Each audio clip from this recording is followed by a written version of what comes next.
ہمارے بزرگوں نے فرمایا ہے کہ یوں تو ہر گناہ بہت برا ہے، لیکن 4 باتیں گناہ سے بھی زیادہ بری۔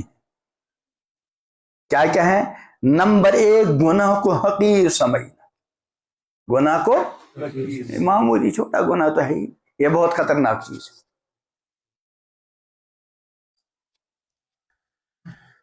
اللہ بچائے بدکاری سے۔ بدکاری کو گناہ بڑا گناہ سمجھتے ہیں، لیکن آنکھوں اس کے مقابلے کیا سمجھتے ہیں؟ معمولی۔ یہ معمولی سمجھنا بہت خطرہ ہے۔ نمبر 1، گناہ کو حقیر سمجھنا۔ نمبر 2، اللہ بچائے اللہ بچائے، گناہ کر کے خوش ہونا۔ اللہ بچائے اللہ بچائے۔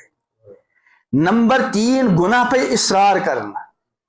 گناہ ہو گیا، اب توبہ ہے ہی نہیں، اور گناہ کر رہا اور گناہ کر رہا ہے، یہ گناہوں پر اصرار۔ اللہ بچائے۔ چوتھی چیز جو ہے گناہ پر فخر کرنا۔ اللہ بچائے اللہ بچائے۔ یہ باتیں دل کے گمراہ ہونے سے پیش آتی۔ جب دل گمراہ ہو گیا، اب گناہ کو معمولی سمجھ رہا ہے۔ جیسے صحابہ کے بارے میں آتا ہے اور سلف صالحین کے بارے میں، وہ فرماتے ہم گناہ کو ایسے سمجھتے ہیں جیسے کہ اوپر کوئی پہاڑ بالکل گرنے والا ہے۔ اس وقت انسان کی بے چینی کا کیا عالم ہوگا؟ یعنی ان کا تو یہ حال ہے۔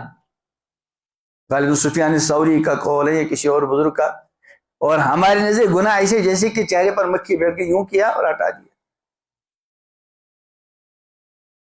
اس لیے گناہ ہو سکتا ہے بندے مومن سے، لیکن گناہ کے بعد نادم نہ ہونا، بے چین نہ ہونا، یہ مومن کی شان